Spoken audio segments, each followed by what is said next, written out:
በአማራ ክልሉ ጦርነት ጉዳይ ዓለም አቀፍ ተቋማት መግለጫ ወጡ። በመግለጫቸውም በንጹሃን ላይ የሚፈጸመው የድሮን ጥቃት በአስቸኳይ ይቁም ብለዋል። ጦርነቱንም አውግዘዋል። በዝርዝር መረጃችን ይዘነዋል። በአማራ ክልል ዛሬም በአገዛዙ ጦርና በፋኖ ኃይሎች መካከል ውጊያው ሲቀጥል አገዛዙ በበኩሉ በምስራቅ አማራ በኩል ከአፋር አቅጣጫ ሜካናይዝድ ጦር እያስገባ መሆኑ ታውቋል። በዚህ ላይ ዝርዝር መረጃ ደርሶናል የምትሰሙት ይሆናል። በሌላ በኩል አገዛዙ ከ3 ወራት በፊት ያደርግ የነበረውን የወጣቶች አፈሳ አጠናክሮ ጀምሯል። ፋኖም በተለያዩ ቀጠናዎች ከባድ ውጊያ ከፍቻለሁ ብሏል። ሁሉንም ዝርዝር መረጃዎች ከኛ ጋር ስትቆዩ የምታደምጧቸው ይሆናል። ሰላም ጤና ይስጥልን። በመላው ዓለም ክፍል ሆናችሁ ዝግጅታችንን የምትከታተሉ ክቡራትና ክቡራን የኢትዮስ ሚዲያ ቤተሰቦች እንደምንቆያችሁ እነሆ ከተለያዩ ታማኝ መረጃ ምንጮች የደረሱንን አዳዲስ መረጃዎች ይዘን ቀርበናል። ለቻናላችን አዲስ ሆናችሁ ካላችሁ ሰብስክራይብ አድርጉ፣ ቪዲዮውንም ላይክና ሼር በማድረግ ጀምሩ። በቀጥታ ወደ መረጃዎቹ አለፍን። እስከ መጨረሻው ተከታተሉን። የብልጽግናው አገዛዝ በአማራ ክልል በርካታ ከተሞች ወጣቶችን በግዳጅ ለወታደራዊ ስልጠና እያፈሰ እንደሚገኝ ከምንጮች ለማረጋገጥ ተችሏል። በክልሉ ዛሬም በአገዛዙ ጦርና በፋኖ ኃይሎች መካከል ውጊያው ሲቀጥል አገዛዙ በበኩሉ በምስራቅ አማራ በኩል ከአፋር አቅጣጫ ሜካናይዝድ ጦር እያስገባ መሆኑ ታውቋል። ከሚያዝያ ወር ጀምሮ ለቀጣይ ዙር ወታደራዊ ስልጠና መልመላ ሰልጣኞችን ለማሰባሰብ እየሞከረ የቆየው የብልጽግናው አገዛዝ ካለፉት 3 ቀናት ጀምሮ መጠነ ሰፊ የግዳጅ ወታደራዊ ስልጠና በአፈሳ እያደረገ ይገኛል ሲሉ የመረጃው ምንጮቻችን አረጋግጠዋል። አገዛዙ በመደበኛ ማስታወቂያም ሆነ ህዝብ በተሰበሰበባቸው አካባቢዎች በድምጽ ማጉያ ወጣቶችን ለወታደራዊ ስልጠና እንዲመዘገቡ እየቀሰቀሰ ፈቃደኛ ሰልጣኝ ለማግኘት ሞክሮ ውጤት ባለማግኘቱ በትዕዛዝ ወደ አፈሳ ገብቷል ሲሉ ምንጮቻችን ጨምረው ነግረውናል። በተለይ ብልጽግና የተሻለ ቁጥጥር በሚያደርግባቸው ከተሞች የጸጥታ አባላትን በቡድን አደራጅቶ ኮታ ጥሎ ወጣቶችን ለወታደራዊ ስልጠናና በግዳጅ እንዲያመጡ እያደረገ ይገኛል ተብሏል። ለዚህ አፈሳ ስምሪት የተሰጣቸው ያገዛዙ የጸጥታ አካላት በየቀበሌው ምን ያህል ወጣቶችን ይዘው ማስረከብ እንዳለባቸው ተነግሯቸዋል የሚሉት የመረጃው ምንጮች በተለይም አፈሳው ወጣቶች ለቀን ስራ በሚሰበሰቡበት በፑል ቤቶች በመናኸሪያና መሰል አካባቢዎች የተጠናከረ ነው ብለዋል። በአፈሳ የሚያዙ ወጣቶች ወደ ወታደራዊ ማሰልጠኛ ከመወሰዳቸው በፊት ማቆያ ማዕከላት በሚል ወደ ተዘጋጁ ማዕከላት እየተጓዙ መሆኑ ነው የታወቀው።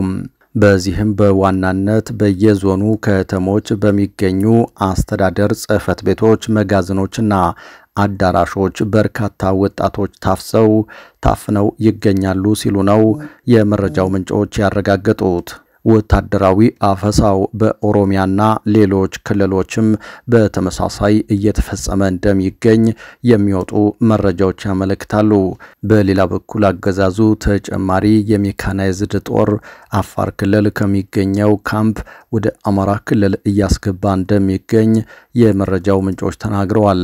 አንድ የዓይን እማኝ የኮምቦልቻ ከተማ ኗሪ ትናንት ምሽት በርካታ የሜካናይዝድ ጦርና ወታደሮች ከአፋር አቅጣጫ በኮምቦልቻ በኩል ወደ ደሴ ሲያልፉ ተመልክቻለሁ። በወቅቱም ለአጭር ጊዜ መብራት በከተማው ጠፍቶ ነበር። የጦሩ መነሻም አፋር ክልል ከሚገኘው ካምፖች እንደሆነም ሰምቻለሁ ሲሉ ለማረጋገጥ ችለዋል። በተመሳሳይ በሐራ ወልዲያ በኩል ተመሳሳይ ያገዛዙ ሰሜን ምስራቅ እዝ ወታደሮች ከአፋር በኩል መግባታቸውንም ምንጮቻችን አመልክተዋል። በተያያዘም ከደሴ ከተማ ወደ አምባሰልና ወረኢሉ አቅጣጫም አገዛዙ ጦር እያንቀሳቀሰ ይገኛል ሲሉ ነዋሪዎች ጨምረው ተናግረዋል። አገዛዙ ለሌላ ዙር ወታደራዊ ስልጠና ወጣቶችን በግዳጅ በሚያፍስበትና ተጨማሪ የሜካናይዝድ ጦር ወደ አማራ ክልል በሚያስገባበት በዚህ ወቅት በተለያዩ ጊዜያት በመከላከያ ሰልጥነው በግዳጅ የተሰማሩ የሚሊሻና አድማ ብተና ፖሊስ አባላት ደግሞ በገፍ ወደ ፋኖ እየተቀላቀሉ ይገኛሉ። ባለፉት 2 ቀናት ብቻ ከምስራቅ ጎጃም ዞን አነደድ፣ አንበር፣ ባሶ ሊበን፣ ጎንቻ፣ ደባይ ጥላት ግን፣ ሸበል በረንታ፣ ማቻከል እንዲሁም በምዕራብና አዊ ዞኖች የተለያዩ አካባቢዎች በመቶዎች የሚቆጠሩ የሚሊሻና ፖሊስ አባላት ከነትጥቃቸው ወደ ፋኖ መቀላቀላቸውን ለማረጋገጥ ተችሏል። በተጨማሪም በጎንደር ቀጠና አርማጭሆ፣ መተማ፣ ወገራ፣ እብናት፣ ጎንደር ዙሪያ ወረዳ አካባቢዎች እንዲሁም በወሎና ሸዋ የተለያዩ አካባቢዎች በርካታ ያገዛዙ ጦር አባላት ትጥቃቸውን በመያዝ የፋኖ ኃይሎችን መቀላቀላቸውን የታወቀው። በዚህም በአዲስ መልክ በገፍ ካገዛዙ ጥርነፋ በሚጠፉ አባላት ምክንያት ያገዛዙ ጦር ባለመተማመን እርስ በርስ እስከ መዋጋት የደረሰባቸው አካባቢዎች መኖራቸውንም ለማረጋገጥ ችለናል። በሌላ በኩል በክልሉ ዛሬም ባገዛዙ ጦርና በፋኖ ኃይሎች መካከል የሚደረገው ውጊያ መቀጠሉ ታውቋል። በምዕራብ ጎንደር ቋራ ወረዳ ቱመት ከተማና ዙሪያው ከፍተኛ ሰብአዊና ቁሳዊ ጉዳት የተመዘገበበት ውጊያ መደረጉን የፋኖ የመረጃ ምንጮች ተናግረዋል። በትናንትናው ዕለት በተደረገው በዚህ ውጊያም ያገዛዙ የቡድን መሳሪያዎች መውደማቸውና በርካታ ወታደሮች ላይም የሞትና የአካል ጉዳት መድረሱን ነው ለማወቅ የተቻለው። አገዛዙ በቀጠናው ተከታታይ የድሮን ቅኝት እያደረገ ይገኛልም ነው የተባለው።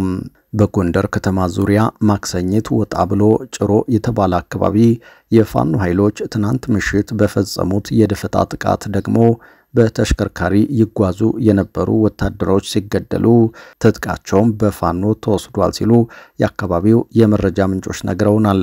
በተመሳሳይ በምዕራብ ወሎ መሃል ሳይንት ወረዳ ዴንሳ ከተማም የፋኖ ኃይሎች ወደ ከተማ በመግባት ለሆስፒታል ግንባታ በሚል በጅምር ላይ በሚገኝ ግቢ ውስጥ ካምፕ አድርጎ በተቀመጠ ያገዛዙ ጦር ላይ ውጊያ ከፍተው ከፍተኛ ወታደራዊ ጉዳት ማድረሳቸውን የፋኖ የመረጃ ምንጮች ተናግረዋል። በፋኖ በኩልም አንድ አባላቸው መገደሉን የተናገሩት ምንጮች በካምፑ ውስጥ የነበረው ያገዛዙ ጦር ከፍተኛ ጉዳት ያስተናገደ ነው ብለዋል። አገዛዙ ኃይል ቀንሶ ፋኖ አለበት ወደ ተባለበት የከተማዋ ዙሪያ ሲወጣም የፋኖ ኃይሎች በበኩላቸው ወደ ከተማዋ ገብተው መሃል ከተማ በሚገኘው ያገዛዙ ጦር ላይ ጥቃት ፈጽመዋል ሲሉ የመረጃው ምንጮቻችን ተናግረዋል። በዴንሳ ከተማ የድሮን ጥቃት መፈጸሙን የሚገልጹት የመረጃው ምንጮች በጥቃቱ ስለደረሰው ጉዳት ግን ለጊዜው በግልጽ ማወቅ አልተቻለም ብለዋል። በክልሉ ሰሜን ወሎ ዞን ጋሸና ከተማ በሚገኘው የሚሊሻና አድማ ብተና ፖሊስ ካምፕ ሌሊቱን ጥቃት እንደተፈጸመ ሲታወቅ በምስራቅ ጎጃም ዞን ሰዴ ወረዳ ደግሞ ከማለዳ ጀምሮ ውጊያ እየተደረገ እንደሚገኝ ለማወቅ ተችሏል። በሌላ መረጃ የዓለም ቤተክርስቲያናት ምክር ቤት አገዛዙ በአማራ ክልል በንጹሃን ላይ የሚፈጽመውን የድሮን ጭፍጨፋ በጽኑ አወገዘ። የምክር ቤቱ ዋና ጸሐፊ ቄስ ዶክተር ጀሪ ፒላይ በመግለጫቸው ከቀናት በፊት በአማራ ክልል በአንድ ትምህርት ቤት ለማህበራዊ እንቅስቃሴ በተሰባሰቡ ሰዎች ላይ በተፈጸመ ጥቃት ከ100 በላይ ንጹሃን መገደላቸውን ገልጸው ይህ ከቅርብ ወራት ወዲህ የተፈጸሙ ተመሳሳይ ጥቃቶች አንዱ አካል መሆኑን አስረድተዋል። ሰላማዊ ሰዎች በብዛት በሚገኙበት ቦታ ተመሳሳይ ጥቃት መፈጸም መቆም አለበት ያሉት ዋና ጸሐፊው እንዲህ አይነቱ ጥቃት ባለም አቀፍ ሕግ እንደሚያስጠይቅና ከሞራል አኳያም ጥያቄ እንደሚያስነሳ አሳስበዋል። በሌላ በኩል ደብረጽዮን ገብረ ሚካኤል ከበድ ያሉ መግለጫዎችን በመስጠት ብቅ ብለዋል። በትግራይ ጦርነት ወቅት ለተፈጸመ ወንጀል ፍትህ ማግኘት ያስፈልጋል። ይሁንና በሀገር ውስጥ ይህንን ፍትህ ማግኘት አይቻልም። የተፈጸመው ወንጀል ዓለም አቀፋዊ እንደመሆኑም አጥፊዎች እንዲቀጡና ተጎጂዎች ፍትህ እንዲያገኙ ጉዳዩ በዓለም አቀፍ ደረጃ መዳኘት አለበት። ይህ ካልሆነ ዘላቂ ሰላም ይመጣል የሚል እምነት የለኝም ብለዋል። ዶክተር ደብረጽዮን አክለውም በኢትዮጵያ አደገኛ ሁኔታ ሊከሰት እንደሚችል አስጠንቅቀዋል።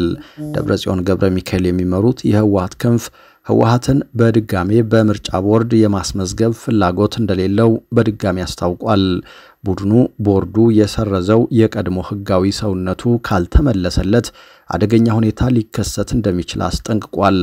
የፌዴራል መንግስቱ ጉዳዩን ወደ ቴክኒካዊ ጉዳይ እያወረደው ይገኛል በማለት የከሰሰው ቡድኑ መንግስት የፕሪቶሪያውን የግጭት ማቆም ስምምነት መንፈስ እንዲያከብር ጠይቋል። በሌላ በኩል የአዲስ አበባው አፈሳ የጎተራው ግርግርና የቀጠለው የቤት ለቤት ፍተሻ እያነጋገረ ነው። በአዲስ አበባ የቤት ለቤት ሰፊ ዘመቻ ተጀምሯል። የአሜሪካ ኤምባሲም አለ ነገር ገንፎም አለው ስንጥር ሲሉ በመግለጫቸው ጠቆም ለማድረግ የፈለጉት ይህንኑ የሰሞኑን የአዲስ አበባ መጠነ ሰፊ ዘመቻ ነው እየተባለ ይገኛል። ዘመቻው ጠንከር ያለ የጸጥታ ጥበቃና ቁጥጥር ስራን ያካተተ ሲሆን ጎን ለጎንም የፍተሻ ስራን አብሮ ይዟል። መሳሪያ የያዙና የታጠቁ የጸጥታ አካላት በሌሊት ጭምር በር ያንኳኩ ድንገተኛ ፍተሻም በማካሄድ ላይ ናቸው። በዚህም በአዲስ አበባ በበርካታ አካባቢዎች የመንገድ ላይና የቤት ለቤት ፍተሻ ስራ በጸጥታ አካላት እየተከናወነ እንደሚገኝ ታውቋል። የጸጥታ አካላቱ በቡድን በመሆን በአሳቻ ሰዓት የቤት ለቤትና የመንገደኛ ፍተሻ እያካሄዱ ነው። በአዲስ አበባ የቤት ለቤት ፍተሻ እየተካሄደባቸው ካሉ አካባቢዎች በተለይ በርካታ ኤርትራውያን ይኖሩባቸዋል በሚባሉት ጎተራ ኮንዶሚኒየምና ሌሎች አካባቢዎች ከነዚህም በተጨማሪ በጥናት የተለዩ ሌሎች ህዝብ በጋራ ሰብሰብ ብሎ በሚኖርባቸው አካባቢዎች ጥብቅ ፍተሻ በመካሄድ ላይ መሆኑን ሰምተናል። በአዲስ አበባ ከዚህ ቀደም ሃይማኖታዊ በዓላትና ዓለም አቀፍ ስብሰባዎች ሲቃረቡ ተመሳሳይ የፍተሻና የቁጥጥር ስራዎች በዘመቻ መልክ የሚከናወኑ ሲሆን የሰሞኑ እንቅስቃሴ ግን ከዚህ ለየት ያለ ነው። ሰሞኑን የከተማዋ ፖሊስ በአዲስ አበባ በከባድ የወንጀል ድርጊት ሲንቀሳቀሱ ነበሩ ያላቸውን በርካታ ግለሰቦች በቁጥጥር ስር እያዋለ ሲሆን ከነዚህም ውስጥ የበረከቱት ኤርትራውያን ናቸው። ከጥቂት ሰዓታት በፊት በጎተራ ኮንዶሚኒየም ማምሻውን አፈሳ እየተካሄደ ሲሆን በጋራ የመኖሪያ መንደሩ ከ9 ዓመት በላይ የኖሩ ኤርትራውያን ጭምር እየተያዙ በፖሊስ ተወስደዋል። በዚህ አካባቢም ሁኔታውን ተከትሎ ግርግር መፈጠሩን የዓይን እማኞች ተናግረዋል። በአሁኑ ሰዓትም ኤርትራውያን በተለይ ደግሞ አዲስ አበባ የሚኖሩ በመንግስት ዓይን እንደ ስጋትነት የሚታዩ ናቸው።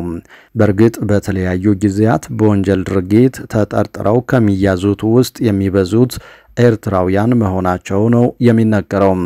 ከቀናት በፊትም የአዲስ አበባ ፖሊስ ባሰራጨው ዜና ላይ በመዲናዋ በቡድን ሆነው በመንቀሳቀስና ሰዓትና ቦታን ለይተው ከኋላ ሰዎችን በማነቅ የታነቀው ሰው ራሱን እንዲስት በማድረግ ዝርፊያ የሚያካሂዱ የተደራጁ ቡድን አባላት ናቸው ያላቸውን በርካታ ኤርትራውያንን እንዲሁም ለነርሱ ተባባሪ የሆኑ ኢትዮጵያውያንን በቁጥጥር ስር እንደዋለ አስታውቋል።